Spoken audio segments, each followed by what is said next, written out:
बस मुझे ज्ञात है माता और पिताश्री में कौन श्रेष्ठ नर्तक है और कौन श्रेष्ठतम।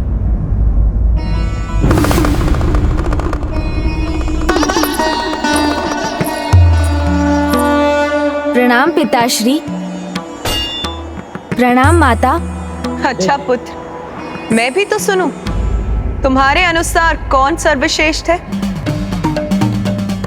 ये किस दुविधा में उलझ गया मैं। अब माँ और पिताश्री सामने हैं। मैं किसे श्रेष्ठ कहूँ और किसे श्रेष्ठतम? कहो गणेश, संकोच कदापि मत करो। तुम्हारी माँ को कदापि बुरा नहीं लगेगा। हाँ पुत्र, सत्य अप्रिय हो तो भी तुम्हारे पिताश्री को कदापि बुरा नहीं लगेगा। अब तुम्हें हमें ये सत्य बताना है कि हम दोनों में से कौन सर्वश्रेष्ठ नर्तक है, मैं या तुम्हारे पिताश्री? हाँ गणेश, स्पष्ट कहो, निसंकोच कहो। मैं कुछ ऐसा ना कह दूं जिससे माँ और पिताश्री क्रोधित हो जाएं। मुझे कुछ युक्ति सोचनी होगी।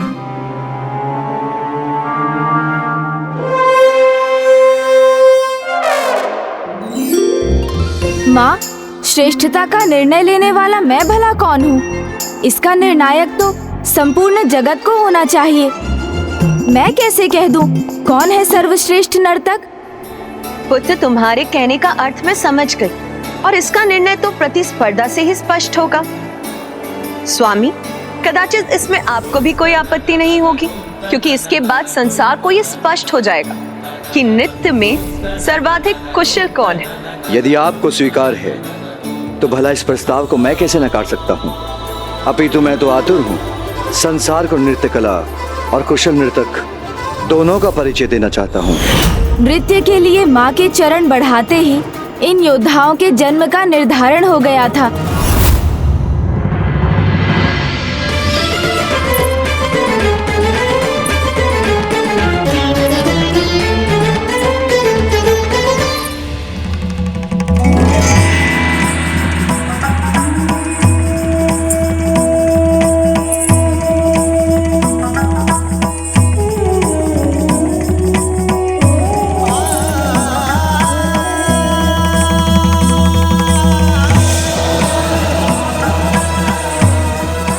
माता पार्वती की प्रभु महादेव की जय। माता पार्वती की जय। माता पार्वती की जय। फिर वो नृत्य आरंभ हुआ। इस नृत्य में पिताश्री शिव शंकर के डमरू के नाद के श्रवण से ऋषि पाणिनि को महेंद्र सूत्र नाम की 14 ध्वनियों की रचना की प्रेरणा प्राप्त हुई, जो संस्कृत व्याकरण का आधार बने।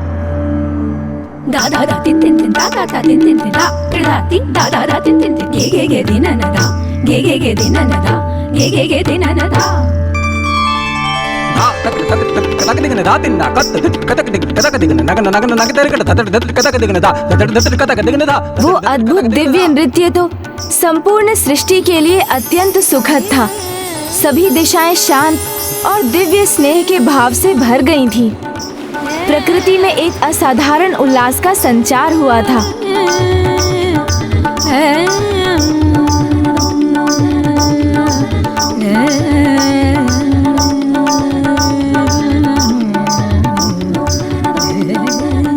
और फिर ऐसा प्रतीत होने लगा जैसे माँ और पिताश्री दो नहीं, एक ही हैं।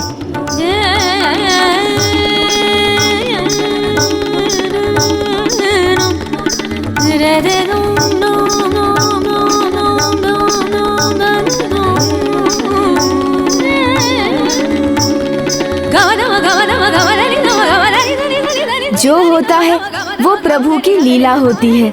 उनके इस नृत्य में एक क्षण ऐसा भी आया जब माँ की पायल टूट गई और सभी 9 घुंघरू छिटककर इधर उधर बिखर गए।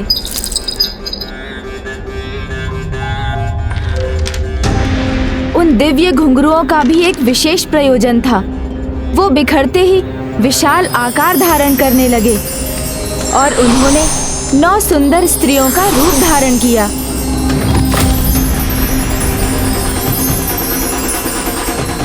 पिता श्री महादेव अभी भी नृत्य के आवेग में थे।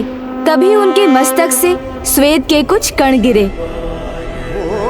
माँ के घुंघरुओं से उत्पन्न उन 9 स्त्रियों ने अपने हाथों में पिता श्री महादेव के श्वेत की बूंदों को स्वीकार किया।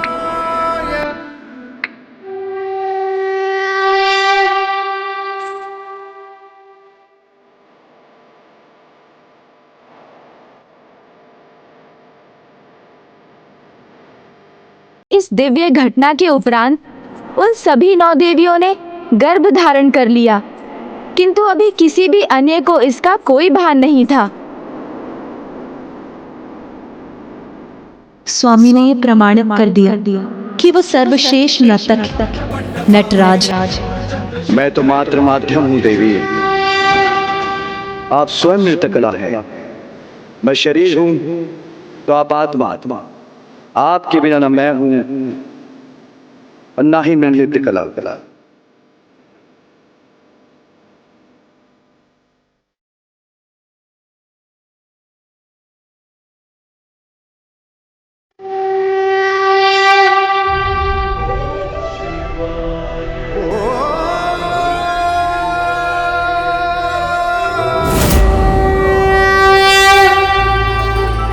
माँ ने सर्वथा उचित ही कहा था। वो दोनों एक दूसरे के पूरक हैं और यही सुंदरता है विवाह के संबंध की। अब तो भैया को विवाह के लिए तैयार करने की मेरी इच्छा और भी तीव्र हो गई है।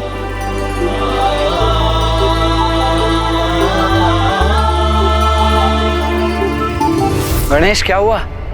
किस विचार में डूब गए हो तुम? अब आगे क्या हुआ वो बताओ। आगे ये हुआ कि जब माँ की दृष्टि उन स्त्रियों पर पड़ी तो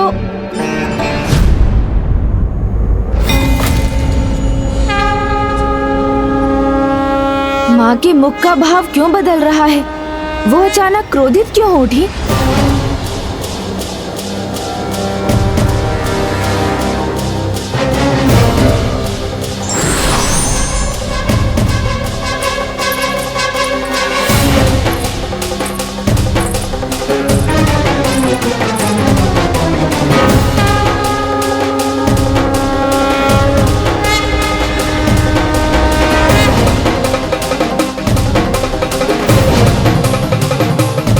प्रणाम स्वामी।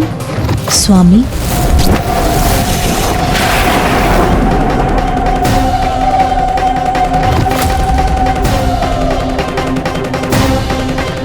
मेरे स्वामी को अपना स्वामी कैसे कहा आप सभी ने?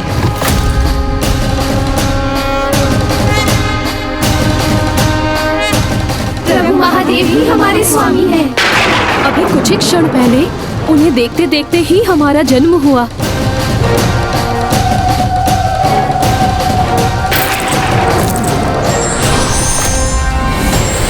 और उनके श्वेत से उत्पन्न संतानों को हम जन्म देंगी और हमारी मृत्यु के समय भी हमारी दृष्टि मात्र उन्हीं पर टिकी रहेगी। यदि आप मेरे स्वामी महादेव से परिचित हैं, तो उनकी शक्ति से भी अवश्य परिचित होंगी। और ये सब जानते हुए भी अपनी मर्यादा का उल्लंघन किया है तुमने, अपनी सीमा को लांघा है। किसी अन्य के स्वामी से संतान की इच्छा रखना सर्वथा अनुचित है। और इस पाप के दंड स्वरूप मैं तुम सभी को श्राप देती हूँ। और इस पाप के दंड स्वरूप मैं तुम सभी को श्राप देती हूँ। और इस पाप के दंड स्वरूप मैं तुम सभी को श्राप देती हूँ कि तुम्हें कैलाश में कभी शरण नहीं प्राप्त होगी और ना ही तुम अपनी इन संतानों को जन्म दे सकोगे। और इन्हें ऐसे ही गर्भ में धारण कर तुम्हें कैलाश से दूर रहना होगा। माँ ने उन 9 देवियों को इतना कठोर दंड दे दिया। मन, बुद्धि, कृति, इन तीनों का शुद्धिकरण ही प्रायश्चित है। उनका प्रायश्चित तो अनिवार्य था, किंतु ये तो माता की लीला भी थी, क्योंकि उन्हें ये भली भांति ज्ञात था कि उन 9 देवियों के पुत्रों की आवश्यकता संसार को कब होने जा रही थी। कैलाश से जाने पर सभी 9 देवियों ने अपनी भूल को समझकर गौरी शंकराय नमः का जाप आरंभ कर दिया। और फिर उनकी वर्षों की तपस्या, आराधना और विनती के फल स्वरूप उन्हें माँ और पिताश्री के दर्शन का सौभाग्य प्राप्त हुआ।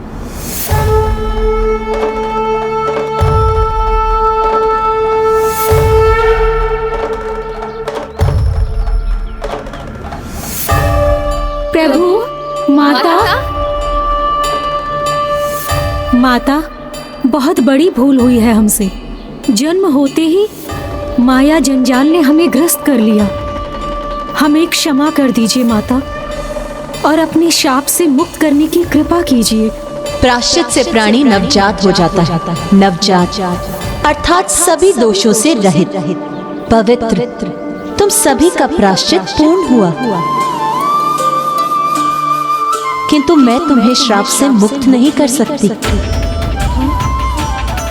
किंतु तुम्हारी भक्ति के कारण मैं उसकी अवधि कम अवश्य कर सकती हूँ।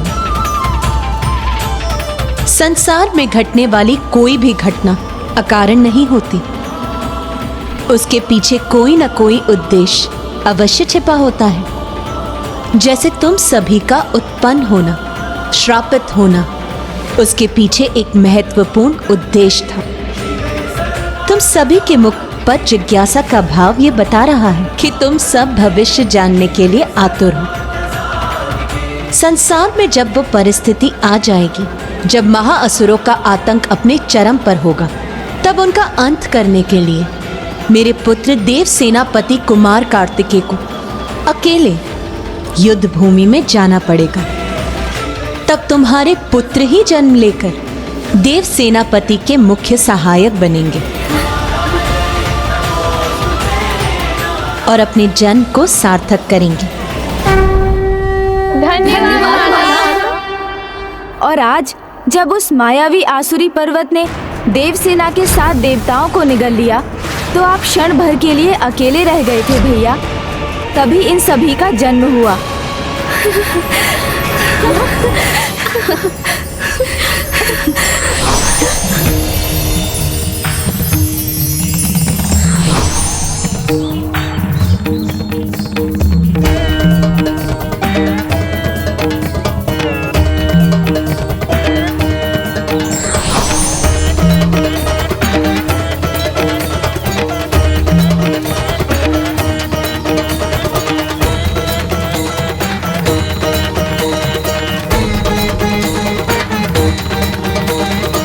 प्रणाम प्रभु गौरी शंकर।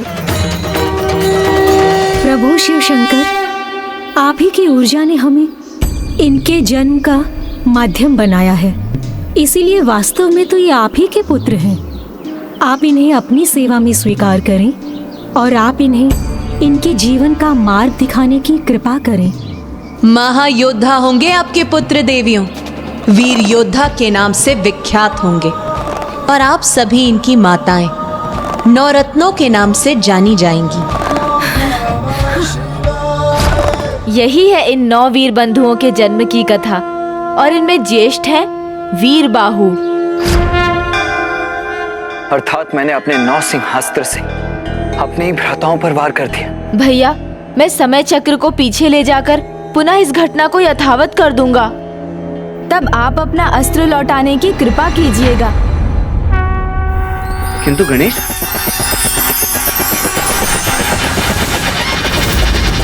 लीजिए भैया, मैं समय को पीछे ले जा चुका हूँ। अब आप यथाशीघ्र अपने 9 सिंहास्त्र को लौटा लीजिए। अनुज गणेश, न मेरे अस्त्रों को लौटाया जा सकता है, न ही उन्हें रोका जा सकता है।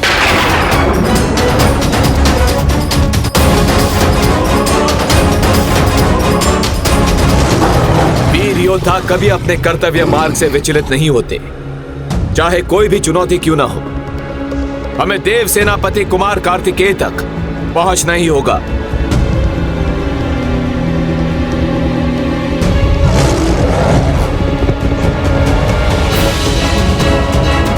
एक ऐसा अनर्थ हो रहा है, मेरा अस्त्र कभी विफल नहीं होता।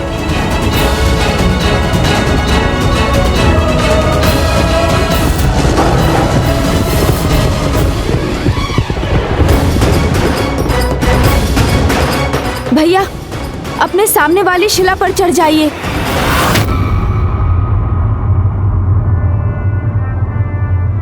क्यों शीघ्रता कीजिए भैया, मेरा विश्वास कीजिए भैया।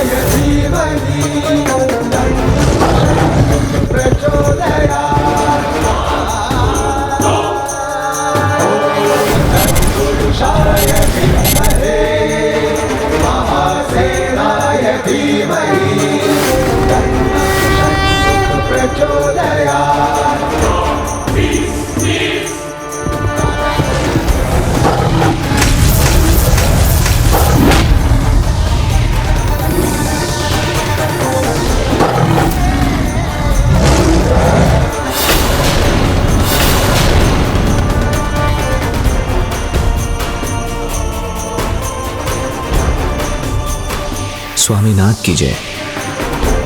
मेरे सिंहास्त्र ने इन पर कोई आघात नहीं किया, ये कैसे हुआ? ये 9 योद्धा कौन है? इस बालक ने अपने रक्षकों को तो नहीं बुला भेजा है? भैया, ये आपके केवल भ्राता ही नहीं, भक्त भी हैं, और भक्त की शक्ति प्रभु के अस्त्र को भी उनके आशीर्वाद में बदल देती है। किंतु गणेश, मेरे इस अस्त्र को लौटाया नहीं जा सकता। यदि उस पर प्रत्युत्तर में प्रहार नहीं किया गया तो मेरा अस्त्र कदापि रुकेगा नहीं, और मेरे भक्त मेरे अस्त्र पर प्रहार कदापि नहीं करेंगे। तो ऐसे में हमारे पास क्या उपाय शेष रहता है? भैया, आप अपने इन वीर योद्धाओं को आदेश दीजिए कि वो इस नवसिंह अस्त्र को शत्रु सेना की ओर मोड़ दें। उचित है अनुज। हे वीर योद्धाओं, अपने सामने इस अस्त्र का सामना करो और उसे शत्रु सेना की ओर मोड़ दो।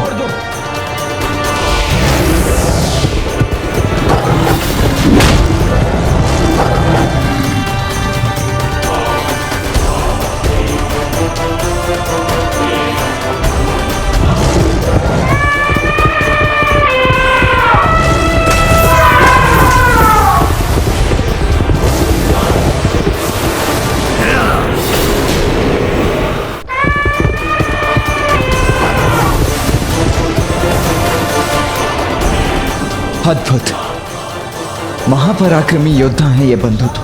देव सेनापति कुमार कार्तिकेय की, देव सेनापति कुमार कार्तिकेय की, देव सेनापति कुमार कार्तिकेय की।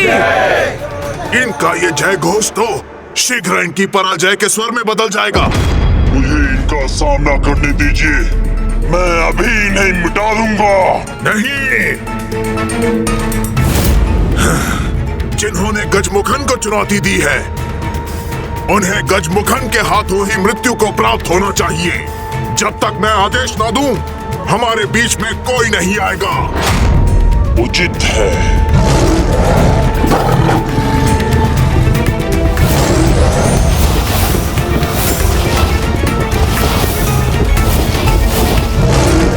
गजमुखन को भयभीत कर सके ना ऐसी कोई माया है, ना ऐसी कोई शक्ति, और ना ही कोई अस्त्र।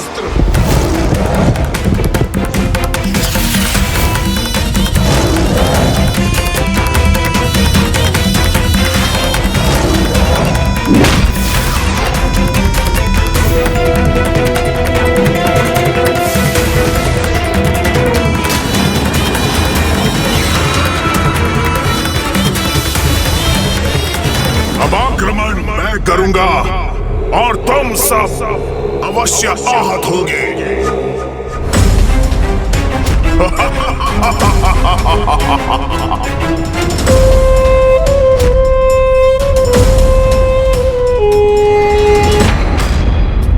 हमारा पहला प्रहार विफल हो गया। नहीं नहीं वीर बंधु, निराश होने का कोई कारण ही नहीं है। अभी तो मात्र एक अस्त्र विफल हुआ है, परास्त नहीं हुए हैं अभी हम। और देखिए तो असुरों की समस्त सेना नष्ट हो चुकी है। कहीं ना कहीं ये हमारी विजय ही है। आपने सत्य कहा। हम पुनः प्रयास करेंगे और शीघ्र ही इस असुर को हम आपके चरणों में गिरा देंगे स्वामीनाथ। वीर बंधु, आप सभी के पराक्रम और सामर्थ्य से मैं अत्यंत प्रभावित हुआ हूं। इसीलिए आप सभी को मैं अपनी देव सेना के सेनापतियों के रूप में नियुक्त करता हूं। और वीर भाव, आप मेरे प्रमुख सेनापति होंगे।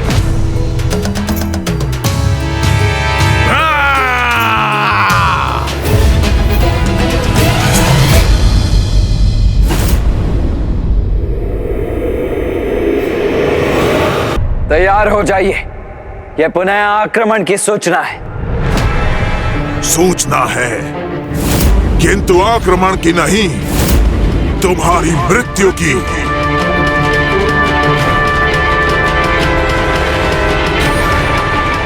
बालक, मैं गजमुखन तुम्हारा काल हूं।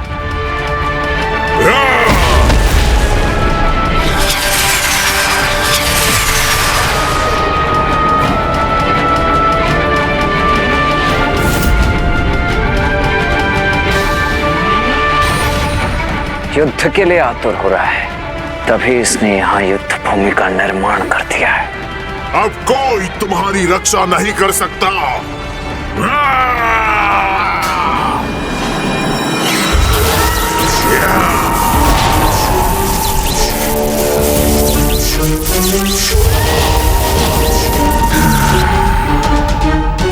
ये दुष्ट गजमुखन मायावी असुरों की सेना उत्पन्न कर रहा है।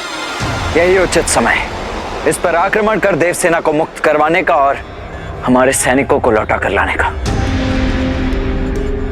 स्वामीनाथ, आपने मुझे सेनापति नियुक्त कर हमें कृतार्थ किया है। अब मुझे उस गजमुखन को परास्त करना है। अपने सेनापति को अवसर देने की कृपा कीजिए स्वामीनाथ।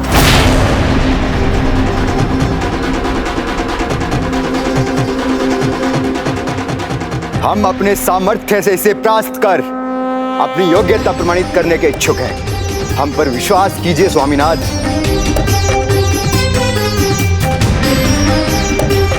उचित है, किंतु आपको मुझे यह वचन देना होगा कि यदि आप पर कोई कठिनाई छाएगी तो आप यथाशीघ्र सहायता के लिए मुझे पुकारेंगे।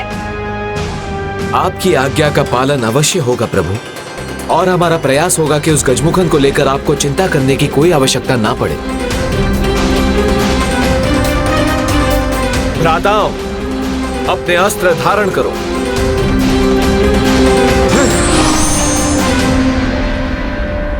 हमें प्रभु के विश्वास का मान रखना है। उस दुष्ट गजमुखन को पराजित करना है।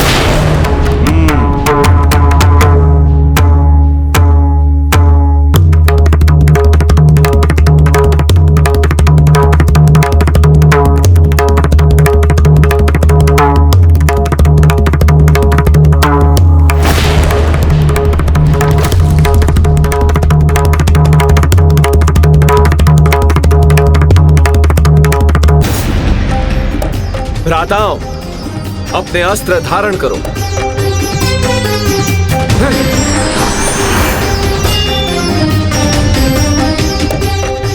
हमें प्रभु के विश्वास का मान रखना है। उस दुष्ट गजमुखन को पराजित करना है।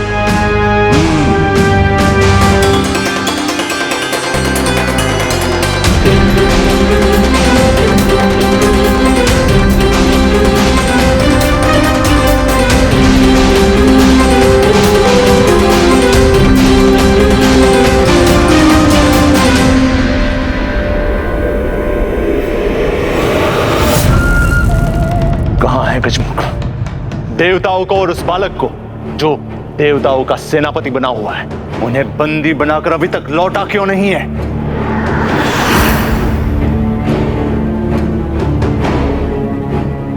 और प्रतीक्षा नहीं करूंगा मैं, शीघ्र उसका समाचार दो। असुरराज, युद्ध भूमि से अभी तक कोई नहीं लौटा।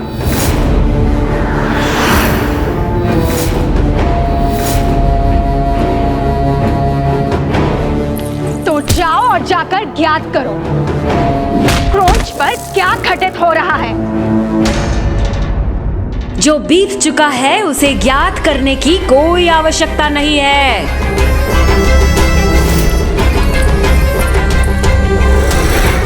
आवश्यकता है तो सूचना की, जो भविष्य में घटित होने वाला है, जिससे उसे अपने अनुसार तुम दिशा दे सको।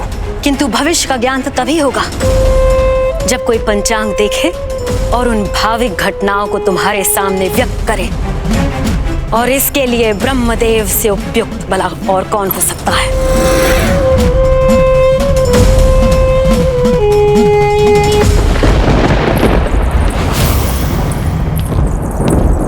माता के सुझाव का पालन अवश्य होना चाहिए। जो मैं करूंगी ज्येष्ठ। ब्रह्मदेव को आपके सामने प्रस्तुत होने पर विवश कर दूंगी।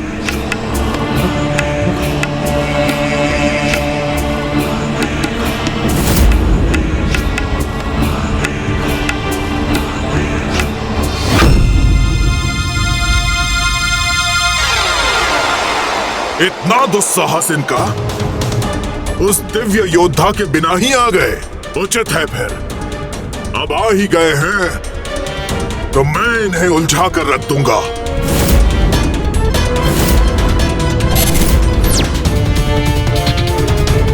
आक्रमण!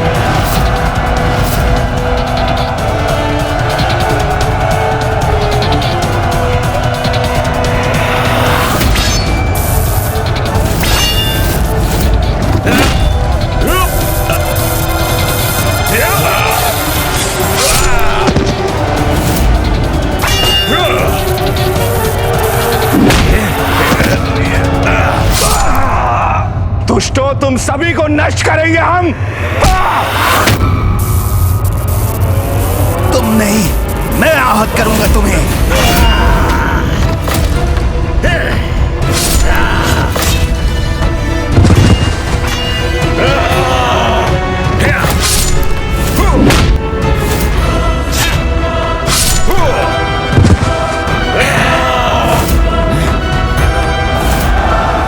मेरे भ्राताओं के अस्त्रों के समान मेरा गदा इन असुरों का संहार करेगा।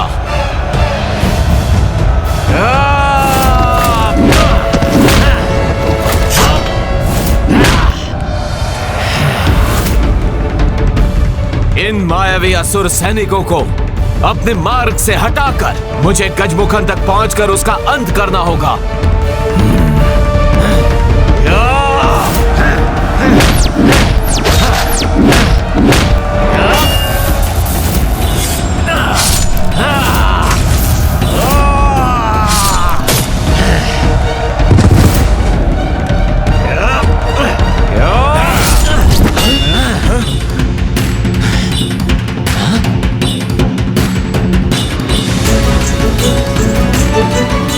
ये क्या?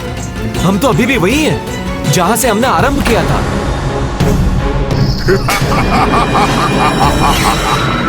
आरंभिक स्थान ही अंतिम स्थान बनेगा तुम्हारा। इस माया का स्रोत तो वो गजमुखन है। वो मिटेगा तभी ये माया भी मिटेगी।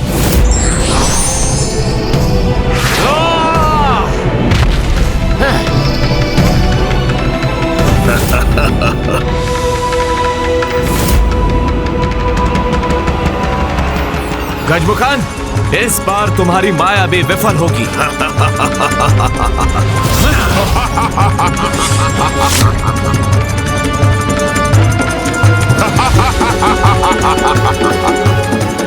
व्यर्थ हो गया मेरा प्रहार। गजमुखन तो यहां था ही नहीं। जय पराजय हमारी सोच पर निर्भर है। मान लो तो पराजय, ठान लो तो जय। इसलिए निराश मत हो भ्राताओं। हमें ठान कर आगे बढ़ना है और गजमुखन तक पहुंचना है।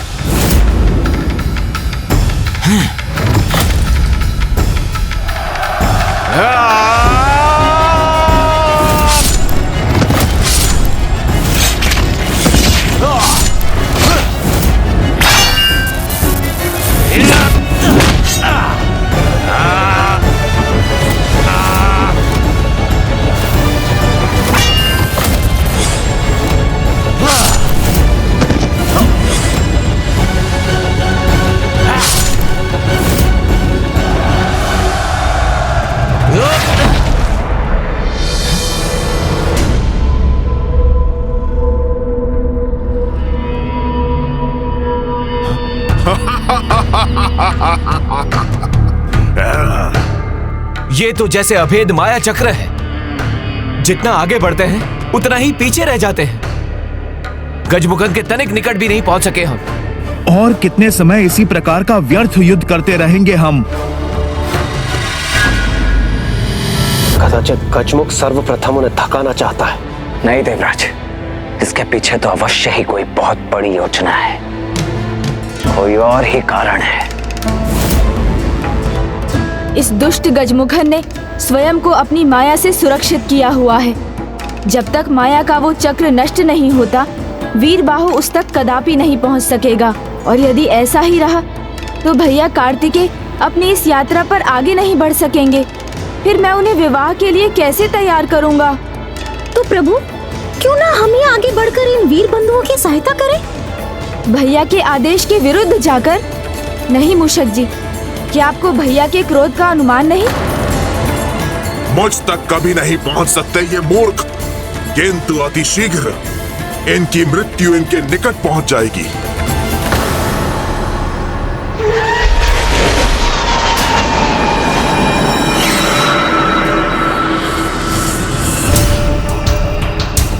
दुर्मुखी, सामने आओ। मैं तुम्हारे लिए ऐसा कार्य लाई हूँ जिसमें तुम्हें बहुत आनंद आएगा।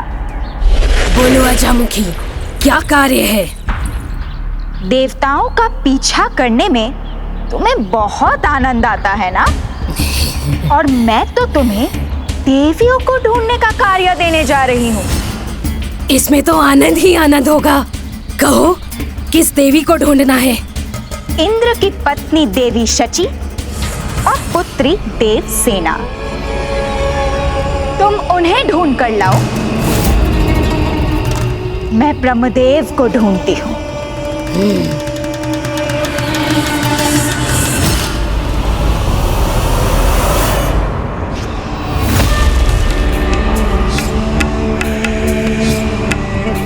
ब्रह्मदेव, बाहर आइए, स्वागत कीजिए अपनी अतिथि का। देखिए, किसका आगमन हुआ है आपके द्वार पर। आप पर छाया वो भयंकर संकट जिसकी आपने कल्पना भी नहीं की होगी।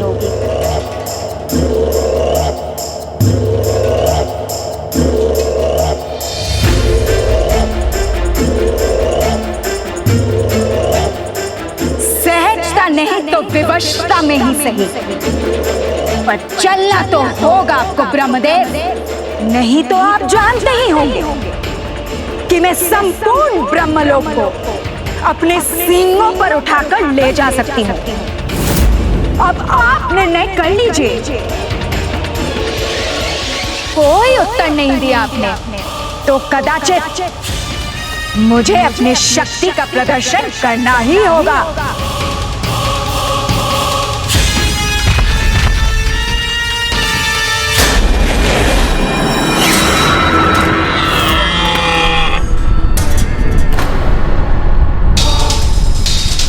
कौन है ये जिसमें ब्रह्मलोक का संतुलन बिगाड़ने का सामर्थ्य है? यदि ब्रह्मलोक अपने स्थान पर नहीं रहा तो संपूर्ण सृष्टि असंतुलित हो जाएगी।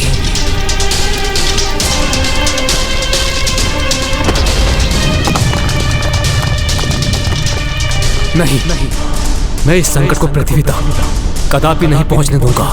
रुको, मत करो ये अनर्थ।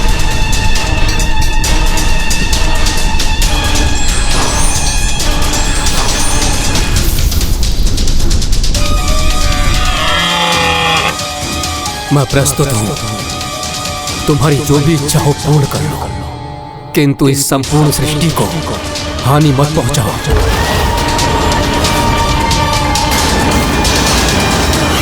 ये कैसा स्वभाव है आप देवताओं का? तनिक भी कठिनाई नहीं हुई और आप अपने घुटने टेक देते हैं। अच्छा है, मैं जो कार्य के लिए आई थी वो तो संपूर्ण हो ही गया।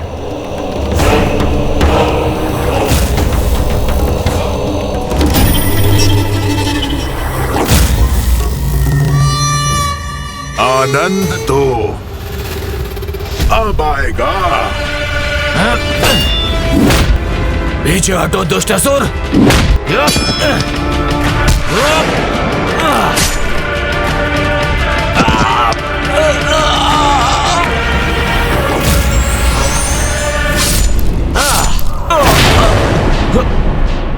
ज्येष्ठ,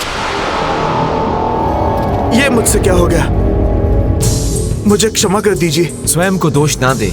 ये माया जाल है जिसका उपयोग उस दुष्ट ने इस युद्ध में किया है। हमें इस माया को रोकने के लिए कोई उपाय करना होगा।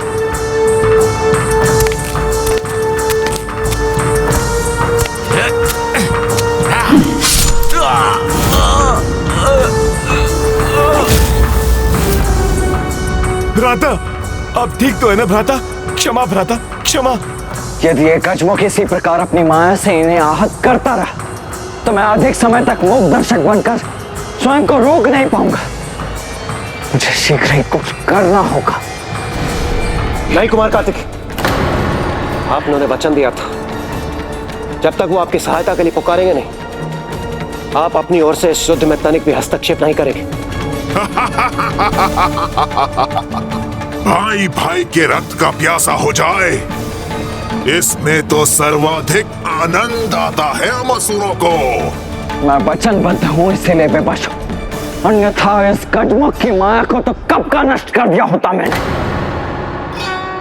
इस माया को भेदने का एक ही उपाय है जिसमें मैं इनकी सहायता कर सकता हूँ, किंतु कैसे करूँ? वीर बंधुओं के पुकारे बिना यदि मैं गया तो भैया मुझे क्षमा नहीं करेंगे। हम तो जैसे उस दुष्ट के हाथों की कठपुतली बन गए हैं। प्रभु कार्तिकेय कितने निराश होंगे। कैसा विघ्न है ये जो हटने का नाम ही नहीं ले रहा। विघ्न? विघ्न को टालने का तो एक ही उपाय है।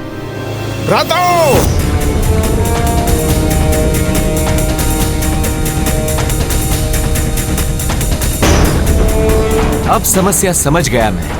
इस युद्ध के आरंभ में हमने प्रथम पूज्य विघ्नहर्ता गणेश जी का स्मरण जो नहीं किया है, इसीलिए विघ्न संकट बनकर हमारे सामने खड़ा है। किंतु अब हम क्या करें?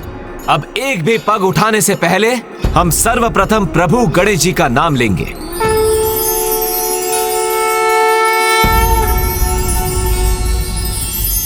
ओम विघ्नहर्ता श्री गणेशाय नमः। ओम विघ्नहर्ता श्री गणेशाय नमः। केवलं कर्तासि त्वमेव केवलं धर्तासि त्वमेव केवलं हर्तासि त्वमेव सर्वं खल्विन्दं ब्रह्मासि।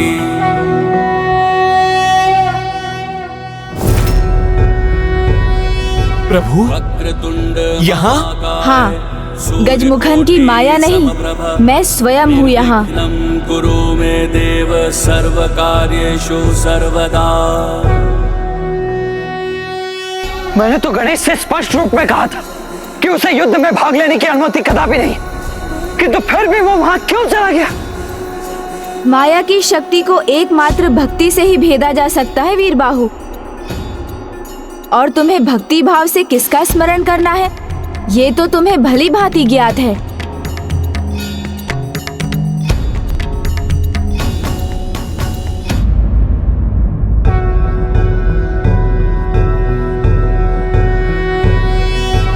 योगीश्वरो महासेनः कार्तिकेयो अग्निनन्दनः स्कन्दः कुमारः सेनानिः स्वामी शंकर संभव।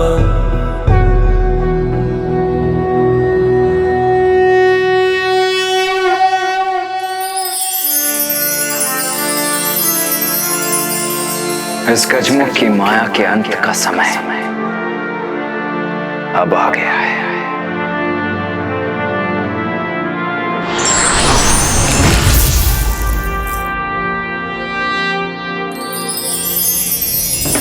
पुरुषाय विद्महे महासेनाय धीमहि तन्नः षण्मुख प्रचोदयात्।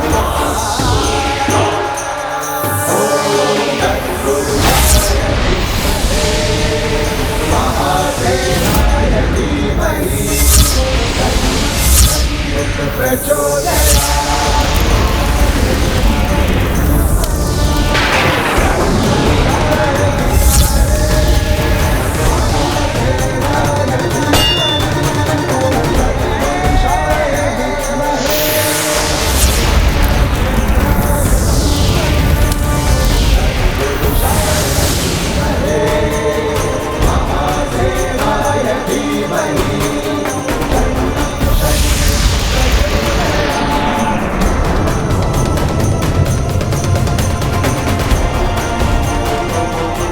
नहीं, ये कैसे संभव है? गजमुखन, अब माया रहित हो गए हो तुम, इसलिए अब तुम्हारी रक्षा कोई नहीं कर सकता।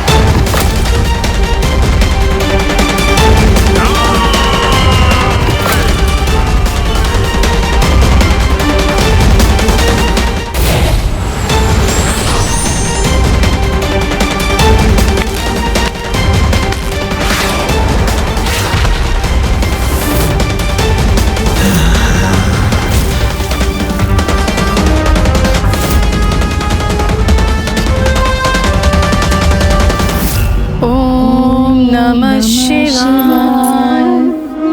ओम नमः शिवाय।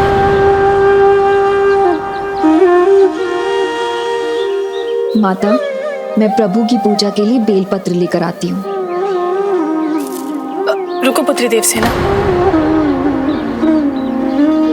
सावधान रहना। देवसेना अर्थात दुर्मुखी ने इन देवियों को ढूंढ लिया।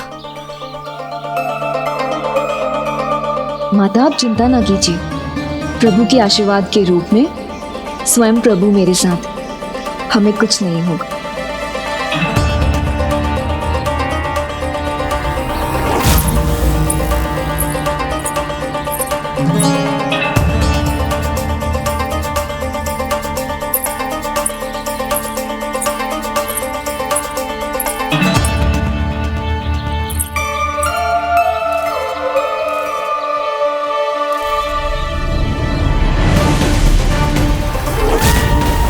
कोई तो है यहाँ।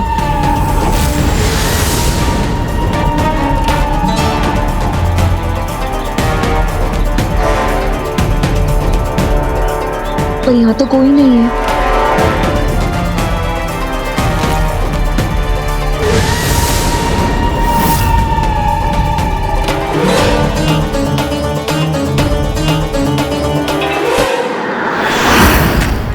अब ये मुझसे बच नहीं सकती।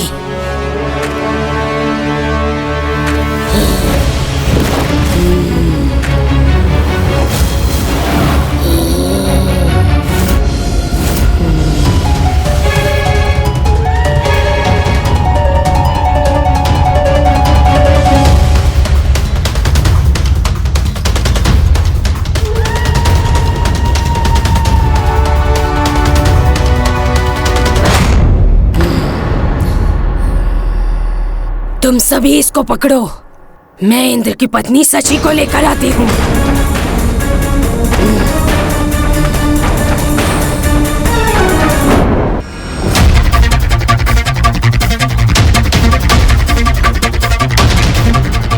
स्वामीनाथ, स्वामीनाथ,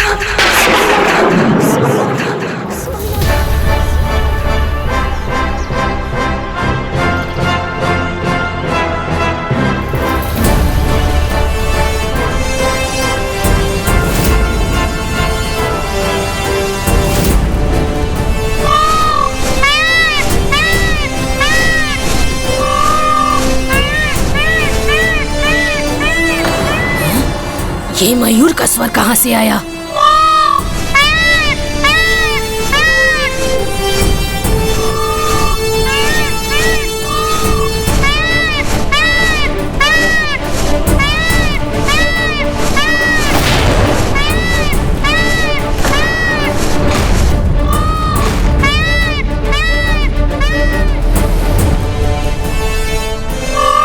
ये मयूर नृत्य करने के स्थान पर देवसेना की रक्षा करने आया है। मारो इसे।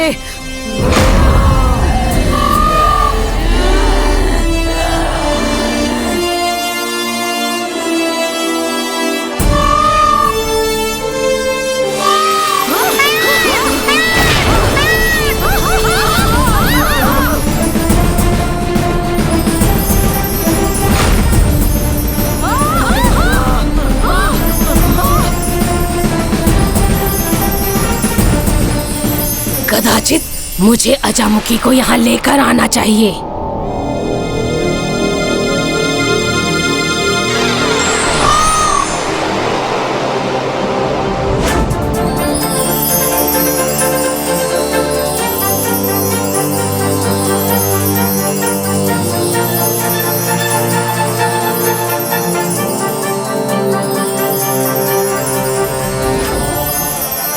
से अचानक स्वामीनाथ क्यों निकल गया? और मुझे ये दृश्य क्यों दिखाई दे रहे हैं? यह आपके भूत और भविष्य दोनों का संकेत है, जो आप पर शीघ्र उजागर होगा देवी।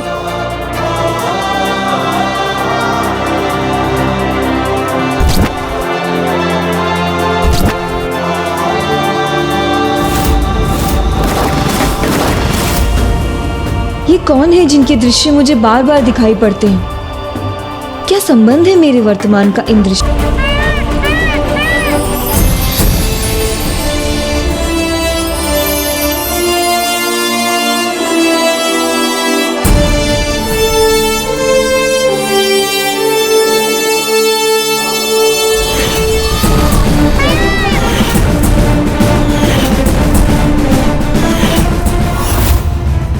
मुझे ये दृश्य क्यों दिखाई दे रहे हैं? मयूर,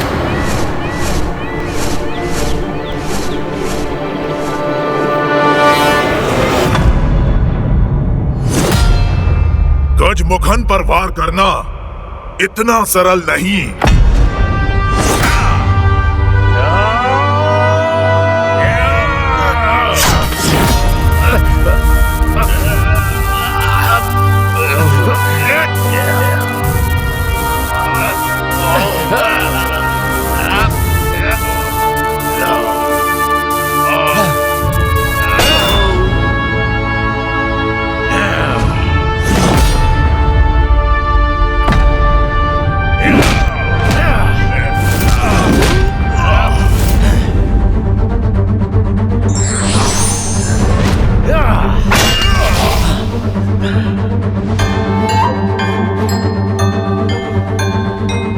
इन वीर बंधुओं का पराक्रम तो सत्य में सराहनीय है। मायावी नहीं, वास्तविक युद्ध करना होगा तुम्हें। इतना साहस है तुम्हें गजमुखन? दुस्साहस कर रहे हो तुम, जिसका दंड तुम्हें मैं देकर ही रहूंगा।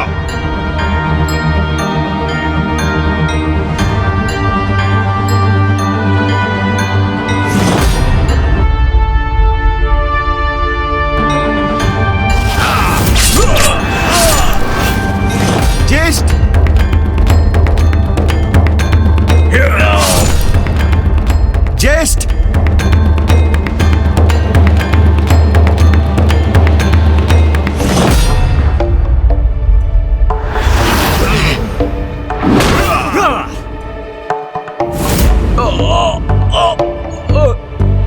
कोई नहीं आएगा बीच में।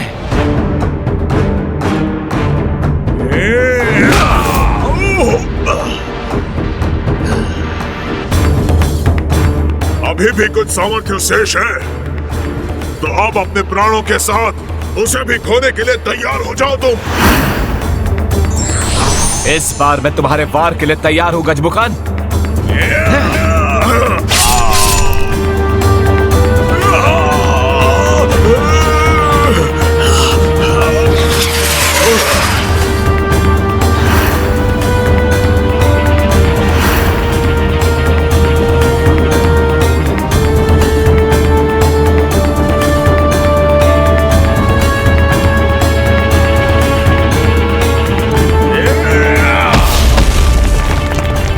ये दुष्ट अब क्या कर रहा है? ये दुष्ट अपनी दुष्टता से नहीं चूकते। इस दुष्ट गजमुख ने पुनः अपने मायावी पर्वतों का आवाहन किया।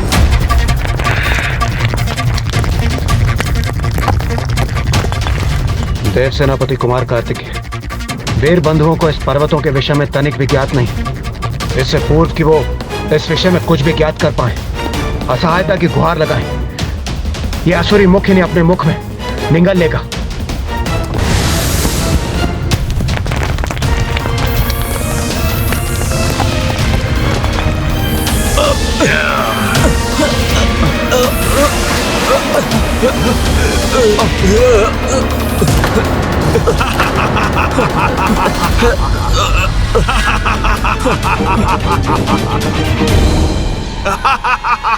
यही वो क्रौंच पर्वत है जिसके विषय में नारद जी ने हमें बताया था। इसे भीतर से नहीं भेदा जा सकता।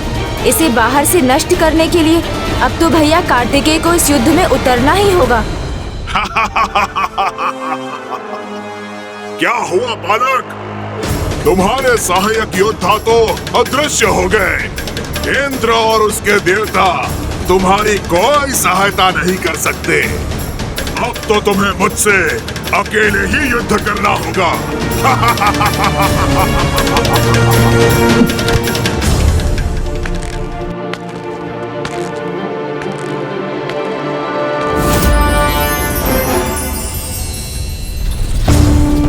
शीघ्र बताए ब्रह्मदेव, क्या लिखा है इस पंचांग में?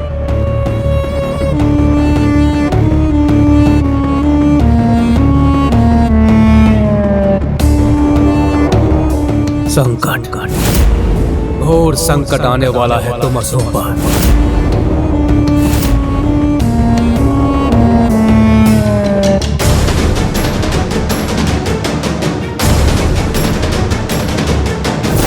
युद्ध नहीं, क्रीड़ा है ये मेरे लिए, और इस क्रीड़ा का अंत मैं ही करूंगा, शीघ्र।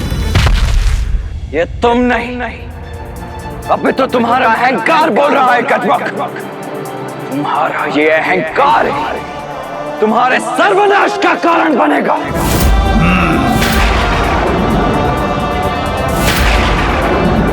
ये भयंकर युद्ध अब उस दुष्ट गजमुखन की मृत्यु के साथ ही थमना चाहिए। 9 योद्धा भेजे थे तुमने, सभी क्रौंच पर्वत में बंदी बने हैं। मैं चाहूं तो तुम्हें भी बंदी बना सकता हूं।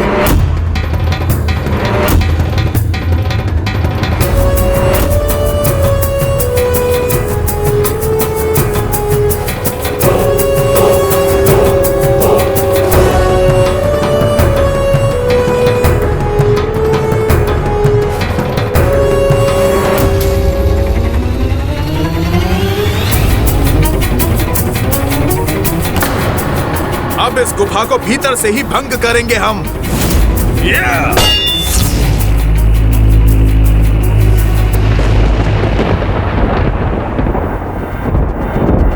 हमारे प्रहार से उत्पन्न ध्वनि ने हमें ही विचलित किया। नहीं भ्राता, नहीं। यहां से बाहर निकलने के लिए हमें उस पर प्रहार नहीं, कोई अन्य उपाय सोचना होगा।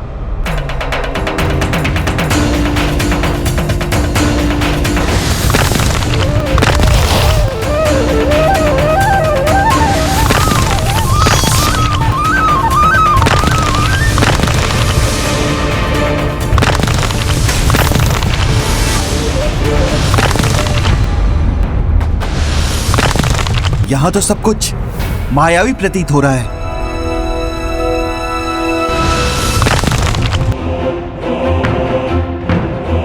यहाँ का द्वार कुछ क्षणों के लिए खुलता है, हमें तभी यहाँ से बाहर निकलना होगा।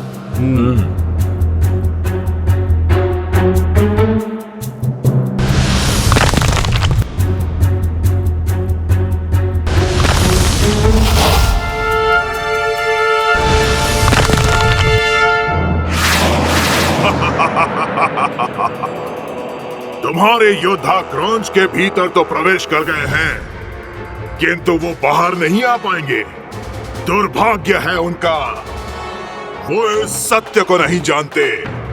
वो जितना प्रयास करेंगे, क्रौंच उनको अपनी उतनी ही अंधेरी गुफा में ले जाएगा, जहां होगा संकटों का एक और पहाड़।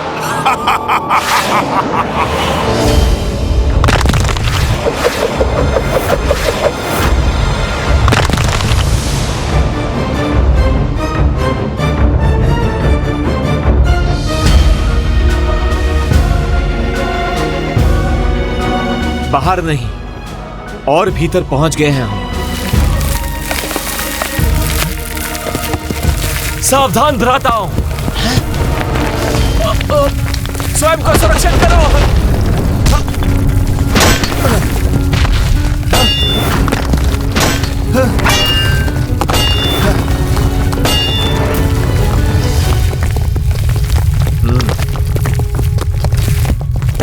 ज्येष्ठ, अब तो ये संपूर्ण छत हम पर ही गिर रही है।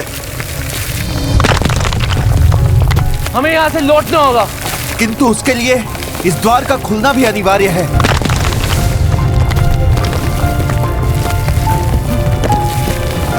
परंतु भ्राता, हमारे पास समय शेष नहीं है। मैं रोकूंगा इसे। भ्राता, तुम सब जाओ। परंतु भ्राता, आपको छोड़कर नहीं जा सकते हैं हम। हाँ भ्राता, हम आपको छोड़कर नहीं जा सकते। ये तुम्हारे ज्येष्ठ और मुख्य सेनापति का आदेश है, जाओ। किंतु भ्राता, मैंने कहा जाओ।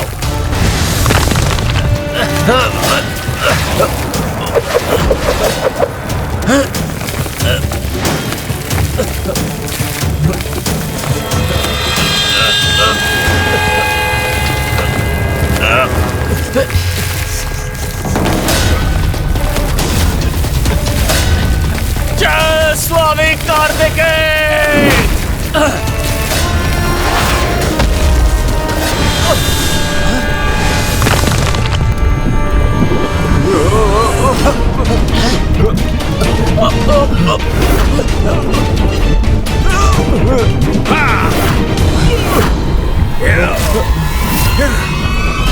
अब हम तपते हुए लावा पर तैरती इन शिलाओं पर हैं।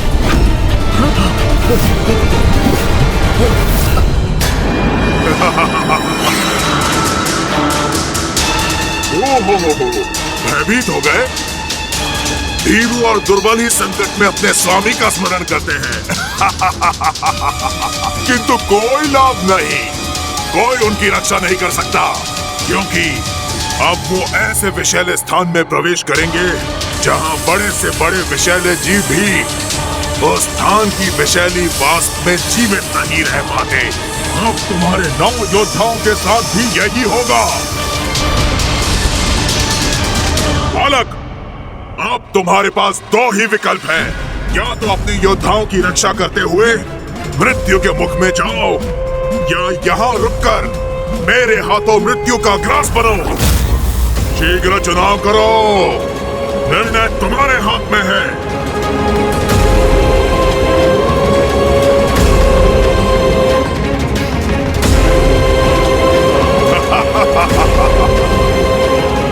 कहीं वो उस लावा कक्ष में तपते लावा में डूबने वाले तो नहीं?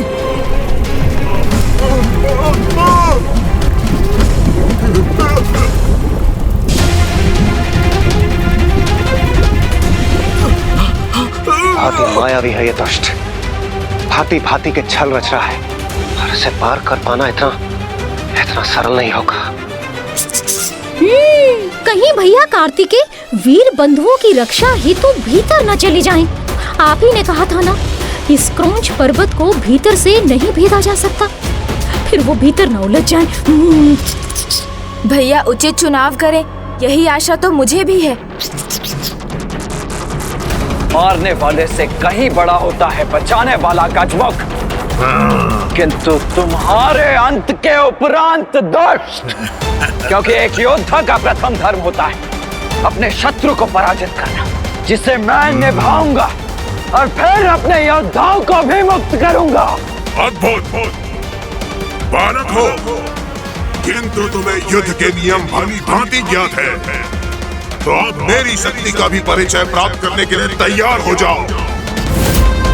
उचित है, तो युद्ध आरंभ करने से पूर्व मैं तुम्हें भी 2 में से एक विकल्प चुनने का अधिकार देता हूं। या तो वीर योद्धाओं एवं अन्य देवताओं को मुक्त कर धर्म पद स्वीकार करो, अन्यथा युद्ध में अपने अंत के लिए तैयार हो जाओ।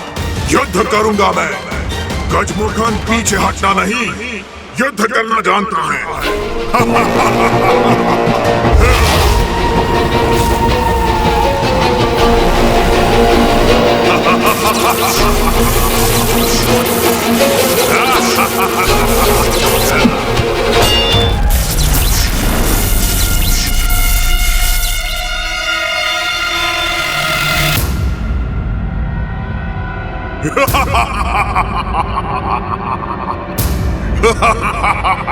ये दुष्ट इस रेखा को खींचकर हम दोनों के मध्य की दूरी बढ़ा रहा है, किंतु फिर भी मेरे वार से नहीं बच पाएगा ये।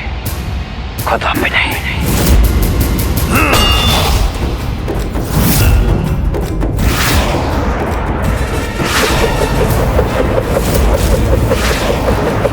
गजमुख के इन अस्त्रों को रोकना होगा मुझे।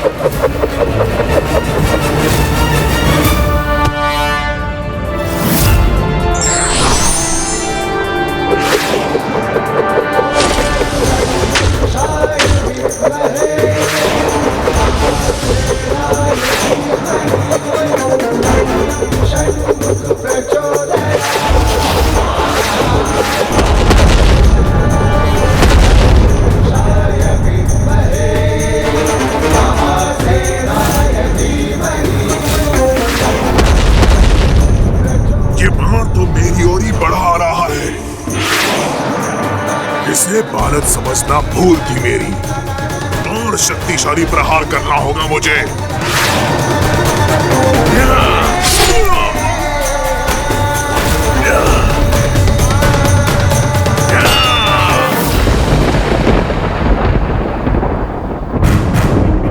इतनी दुर्भावना असुरों के प्रति कि सत्य देखने में आप असमर्थ हो गए ब्रह्मदेव।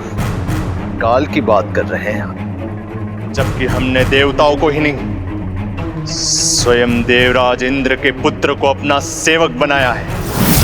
और स्वयं आप भी तो हमारे समक्ष प्रस्तुत होने पर विवश है ब्रह्मदेव। असुर सम्राट, बंदी देवता, देवराज के पुत्र आपकी इच्छा के बंदी है।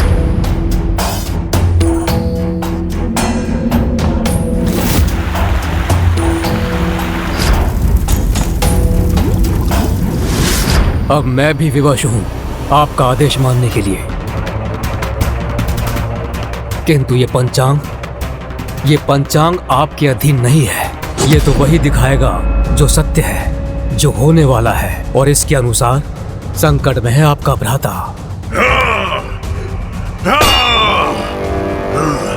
मेरा रक्त बहाया तो तुम्हें रक्त से रिक्त कर दूंगा।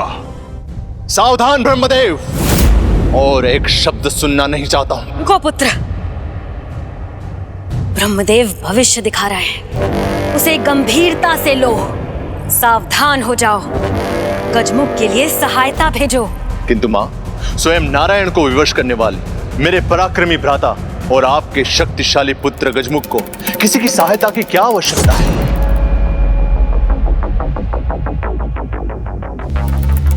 उचित है, आपके आदेश का पालन होगा। गजमुख और उसका पुत्र असुरेंद्र अभी कहां पे? महान असुरेंद्र इस समय राजभवन में नहीं है, अभी तो क्रौंच पर्वत के निकट बने अपने शस्त्रागार में युद्धाभ्यास कर रहे हैं। युद्ध कौशल तो असुरेंद्र अपने बाल काल से ही सीख रहा है। अस्त्र और युद्ध कला में निपुण हो गया है वो। मेरा आदेश उस तक पहुंचाओ कि जाकर वो अपने पिता की सहायता करे और शीघ्र ही मुझे विजय का समाचार प्राप्त।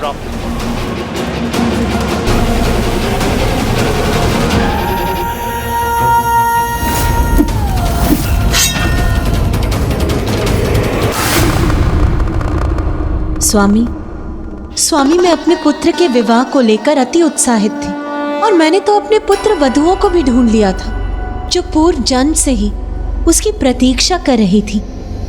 एक ओर देवराज इंद्र की पुत्री देवसेना है।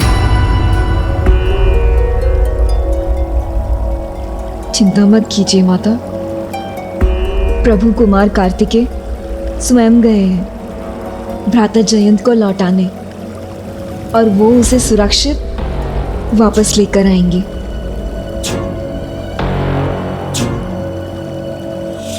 और दूसरी ओर है कुमारी वल्ली।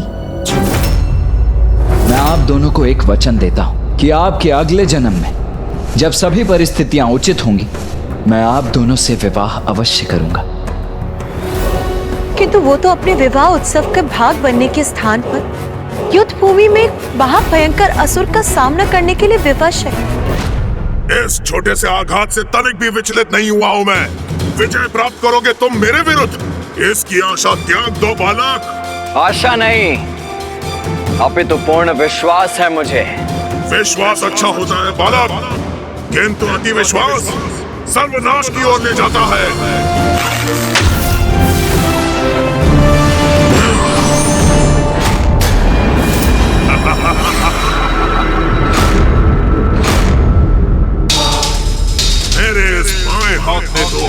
नारायण के सुदर्शन चक्र को रोककर थाम लिया था, उसके सामने तुम्हारे ये हार क्या है?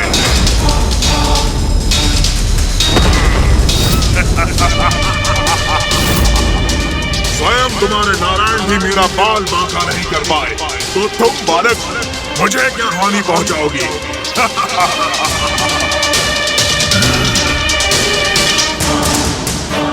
और देखो बालक, क्रॉन्च पर्वत की ये लालिमा बता रही है कि तुम्हारे 9 योद्धा शीघ्र लावा की गहराई में खोने जा रहे हैं।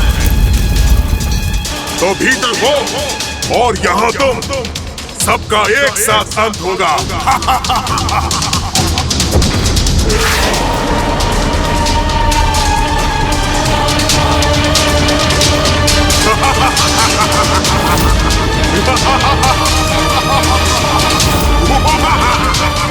जज्ञात, ये दुष्ट मायावी असुर युद्ध के प्रत्येक चरण में माया का प्रयोग अवश्य करेगा।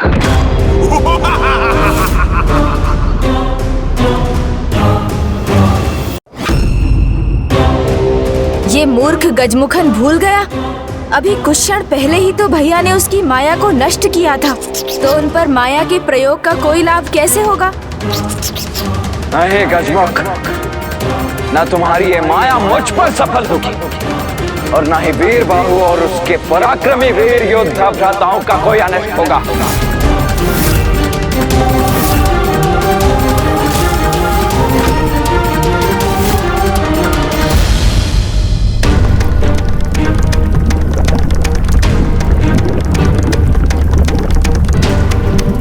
हमें पुनः अवसर देखकर इस द्वार से बाहर जाना होगा। किंतु भ्राता, यदि वहां कोई इससे ही बड़ा संकट हमारी प्रतीक्षा में हुआ तो? अपने पराक्रम पर विश्वास रखो भ्राता, जब तक श्वास है तब तक हम पराजय नहीं मानेंगे।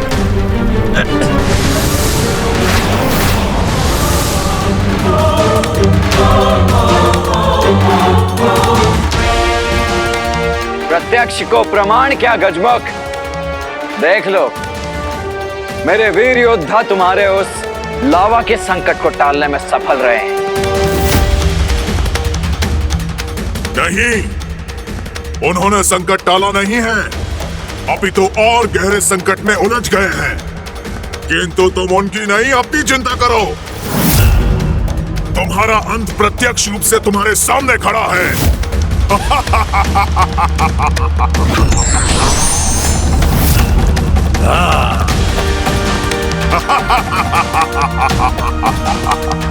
जब मेरी दृष्टि वास्तविक गजमुख पर है, तो मुझे अन्य मायावी गजमुखों की चिंता करने की क्या आवश्यकता है?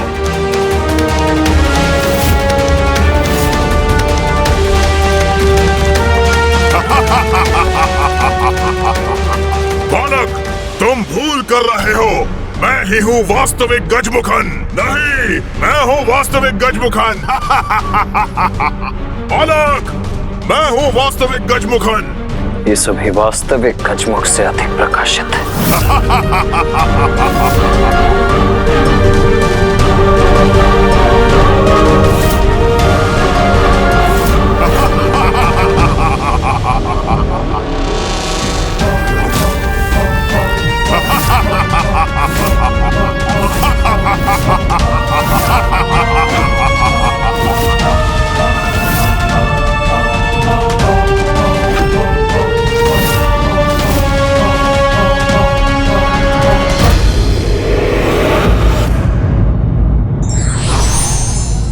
बड़ी से बड़ी माया और बड़े से बड़ा बल भी विधि के विधान को चुनौती नहीं दे सकते।